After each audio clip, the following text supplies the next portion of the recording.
Hello friends, scrap fabricல scrunchies எப்படி பண்றதுன்னு பார்க்குறோம். இந்த fabric வந்து நான் blouse stitch பண்ணதோட மிச்சம். இந்த மாதிரி கொஞ்சம் fabric வந்து இருக்கு. இதை இப்போ first வந்து நம்ம ஒரே அளவா வந்து கட் பண்ணி எடுத்துக்குவோம்.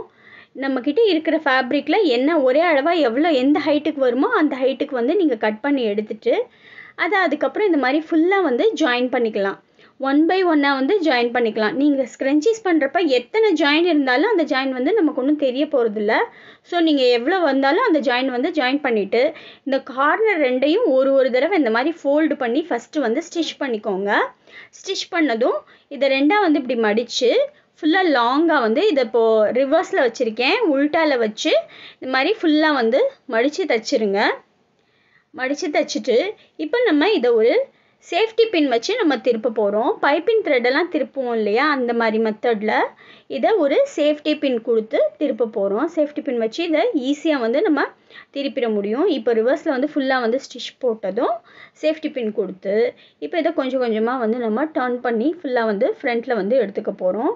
எடுத்துக்கிட்டு இதில் வந்து நம்ம வந்து எலாஸ்டிக் வந்து உள்ளே வந்து கொடுக்க போகிறோம். நீங்கள் இந்த எலாஸ்டிக்கோட சைஸு திக்னஸ்ஸு அது உங்களுக்கு எப்படி வேணுமோ அந்த மாதிரி வந்து சூஸ் பண்ணலாம். ஓரளவு மீடியமாக வந்து ஒரு திக்காக இருக்கிற எலாஸ்டிக்காக வச்சிங்கன்னா ஸ்க்ரன்ச்சீஸ் வந்து ரொம்ப நாளைக்கு உங்களுக்கு நல்லாயிருக்கும். இந்த சாரீ நீங்கள் போடுறப்ப கரெக்டாக அதுக்கு மேட்சிங்காக வந்து நீங்கள் ஸ்க்ரன்ச்சீஸ் போட்டாலும் உங்களுக்கு நல்லா அழகாக இருக்கும். அதனால் நீங்கள் அந்த ஃபேப்ரிக்கை வந்து வேஸ்ட் பண்ணாமல் இந்த மாதிரி வந்து ஸ்க்ரன்ச்சீஸ் பண்ணலாம். இப்போ நான் அதை ஃபுல்லாக வந்து திருப்பிட்டேன்.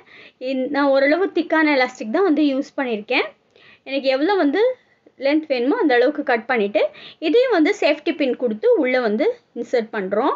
இப்போது இந்த எலாஸ்டிக் வந்து உங்களுக்கு ஃபுல்லாக வந்து போகாமல் இருக்கிறதுக்கு எட்ஜில் வந்து இந்த மாதிரி ஒரு குண்டூசி வந்து பின் பண்ணிக்கோங்க. பின் பண்ணிவிட்டு இப்போ ஃபுல்லாக வந்து அந்த எலாஸ்டிக்கில் இப்போ தைச்சதை வந்து ஃபுல்லாக உள்ளே விட்டு இந்த பின்லேயே வந்து அப்படியே உள்ளே விட்டிங்கன்னா உங்களுக்கு வந்துடும்.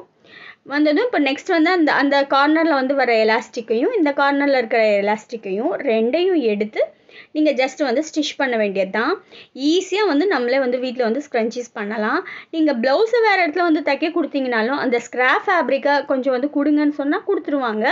அதில் கூட நீங்கள் வாங்கிட்டு வந்து நீங்களே வீட்டில் இந்த மாதிரி வந்து ஸ்டிச் பண்ணிக்கலாம். உங்களுக்கு மேட்சிங்காக வந்து அந்தந்த ட்ரெஸ்ஸுக்கு மேட்சிங்காக ஸ்க்ரன்ச்சீஸ் வந்து கிடைக்கும். அதே மாதிரி இது உங்களுக்கு ரொம்ப ஈஸியாகவும் ரொம்ப குயிக்காகவும் செய்யவும் முடியும். இப்போ இந்த நம்ம ஃபஸ்ட்டு வந்து போட்டோம் இல்லையா, அந்த 2 ஜாயிண்ட்டையும் எடுத்து கரெக்டாக வந்து அதுக்கு அந்த எலாஸ்டிக் மேலேயே நான் வந்து ஸ்டிச் பண்ணிடுறேன். நீங்கள் வேணும்னா எலாஸ்டிக் ஸ்டிச் பண்ணாமல் சின்னதாக வந்து கையில் வந்து கூட ஒரு தையலும் கொடுக்கலாம். எனக்கு இது ஜஸ்ட் வந்து இப்போது இதோட முடிச்சிடலாம் அப்படின்ட்டு நான் மேலேயே ஒரு ஸ்டிச் வந்து கொடுத்து கம்ப்ளீட் பண்ணிட்டேன். நீங்கள் வேணும்னா சின்னதாக ஒரு ஸ்டிச் வந்து கொடுத்தும் வந்து முடிக்கலாம். ஸ்க்ரன்ச்சீஸ் வந்து ரெடி ஆயிடுச்சு. Bye friends.